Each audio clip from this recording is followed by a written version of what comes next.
Assalamualaikum warahmatullahi wabarakatuh. Bismillahirrohmanirrohim. Semoga Allah subhanahu wa ta'ala selalu merahmati kita semua dan menuntun kita untuk berada di jalan orang-orang yang diridhoinya.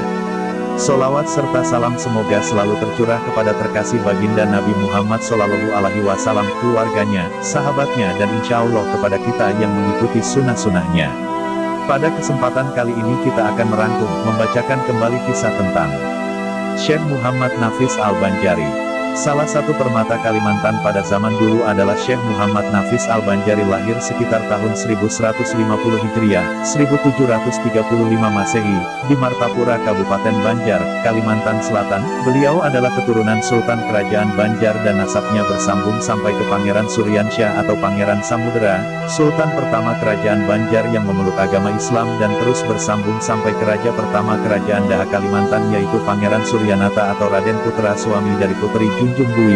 Nasab beliau adalah Syekh Muhammad Nafis bin Idris bin Husain bin Ratu Kusuma Yuda bin Pangeran Kesuma Negara bin Pangeran Dipati bin Sultan Tahliloh bin Sultan Saidullah bin Sultan Inayatullah bin Sultan Mustain Billah bin Sultan Hidayatullah bin Sultan Rahmatullah bin Sultan Suryansyah.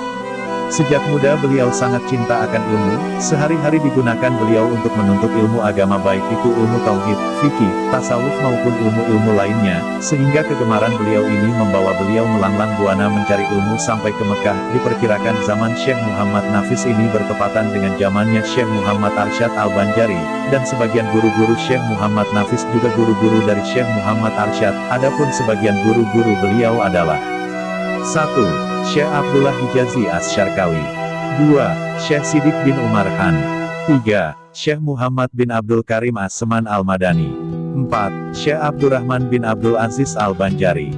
5. Syekh Muhammad Al-Jauhari. Setelah berada di tanah air dengan berbekal ilmu yang diperoleh beliau dari tanah suci Mekah, beliau berdakwah ke beberapa daerah di Nusantara ini, untuk mengajak masyarakat mengesahkan Allah. Karena keluasan dan ketinggian ilmu beliau serta kegigihannya dalam berdakwah oleh masyarakat Sumatera, beliau diberi gelar Maulana Al-Alamah Al-Fahamah Al-Mursyid ila Tariq Al-Salamah As-Syekh Muhammad Nafis Ibnu Idris Ibnu Husain Al-Banjari. Tuan guru yang sangat alim yang menunjukkan ke jalan keselamatan Syekh Muhammad Nafis bin Idris bin Husain Al-Banjari. Berbeda dengan Syekh Muhammad Arsyad yang sepulang dari Makkah terus mengembangkan ilmu yang diperolehnya kepada masyarakat desa dalam pagar dan banyak mempunyai kesempatan menulis sejumlah kitab, Datu Nafis atau Syekh Muhammad Nafis ini berkelana dari suatu daerah ke daerah lainnya sehingga beliau hanya sempat mengarang satu buah kitab yaitu Kitab Ad-Durrun Nafis, Permata yang Indah. Kitab Ad-Durrun Nafis tersebut pada mulanya dikarang beliau karena permintaan dari teman-temannya, namun akhirnya banyak diminati dan tersebar ke seluruh dunia dan membuat nama beliau menjadi harum. Kitab Ad-Durrun Nafis tersebut tidak saja dicetak atau diterbitkan di dalam negeri, tetapi juga dicetak di luar negeri seperti ditemukan menurut urutan tahun adalah 1. Terbitan tahun 1313 Hijriah oleh Matba'ah Al-Karimul Islamiyah di Mekah. 2. Terbitan tahun 1323 Hijriah oleh Matba'ah Al-Miriyah di Mekah yang terbuat sebagai hamisi, tepi, Kitab Hidayatus Salikin karya Syekh Abdus Samad Al-Palembani. 3. Terbitan tahun 1343 Hijriah oleh percetakan Mustafa Al-Babi Al-Halabi wa Auladihi. 4. Terbitan tahun 1347 Hijriah oleh Darut Taba'ah Al-Misriyah Mesir. 5. Terbitan Kedai Sulaiman Mari, Basrah Street Singapura tanpa tahun. 6. Terbitan Maktabah Sulaiman Mari wa Syirkahu Surabaya, Indonesia tanpa tahun. 7. Terbitan Maktabah As-Sakafah tanpa tahun. 8. Terbitan Maktabah Haramain Singapura tanpa tahun. 9. Terbitan Ahmad Sa'ad bin Nabhan Surabaya tanpa tahun. 10. Terbitan Maktabah Salim Nabhan. Kitab yang berbahasa Melayu ini merupakan kitab kecil dan tipis tetapi isinya sangat padat, yaitu berisi ajaran tauhid yang tinggi yang menjelaskan tentang keesaan Allah dari segi zat, sifat, asma dan afal, tujuannya untuk melepaskan segala macam penyakit hati. Tetapi kitab ini tidak bisa dipelajari oleh sembarangan orang, kecuali orang yang sudah mantap fikih, tauhid dan marifatnya. Untuk menulis kitab ini, Datu Nafis di samping menggunakan bahan yang diperolehnya dari guru-guru beliau juga menggunakan literatur sebagai pengambilan, antara lain dapat disebutkan sebagai berikut. 1. Muhammad bin Sulaiman Al-Jazuli Syarah Dalailul Khairat. 2. Abdullah bin Hijazi Asy-Syarqawi Al-Misri Syarah Wirdu Syahrin.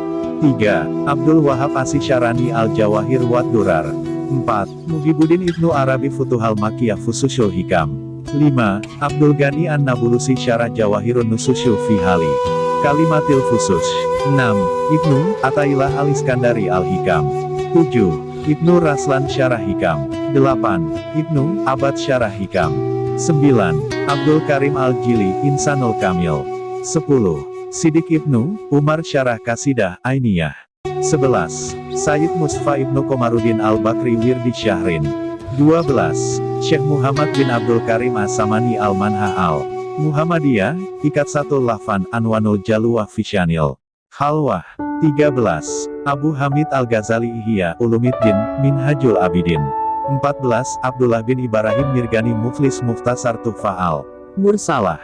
15. Abdul Karim Al-Kusyairi Risalah Kusairiyah. Dalam kitab tersebut beliau menyatakan bahwa beliau pengikut mazhab Syafi'i dalam fikih, Imam Asy'ari dalam hal tauhid, Imam Junaidi dalam tasawuf, Qadiriyah tarekatnya, Syatariyah pakaiannya, Naksabandiyah amalannya, Halwatiyah makanannya dan Samaniyah minumannya. Seorang yang kasyaf di daerah Amuntai yaitu Dr. Andes Tabrani mengatakan bahwa kitab Ad-Durrun Nafis berisi bagian ilmu dari para wali, barang siapa mempelajarinya maka ia akan dicatat oleh para wali tersebut sebagai bagian dari mereka. Ini merupakan salah satu karamah dari Datu Syekh Muhammad Nafis Al-Banjari. Selain itu kubur beliau pernah berpindah dengan sendirinya 4 kali dari Kota Baru, Pelaihari lalu Martapura dan terakhir di Kelua, dan inilah yang sering diziarahi orang sampai sekarang, tepatnya di Mahar Kuning Desa Binturu Kecamatan Kelua Kabupaten Tabalong Tanjung. Beliau wafat sekitar tahun 1200 Hijriah atau 1780 Masehi. Semoga Allah bimbing kita senantiasa mampu mengambil hikmah, sehingga dapat mengambil pelajaran dan istiqomah di dalam keimanan dan kebenaran.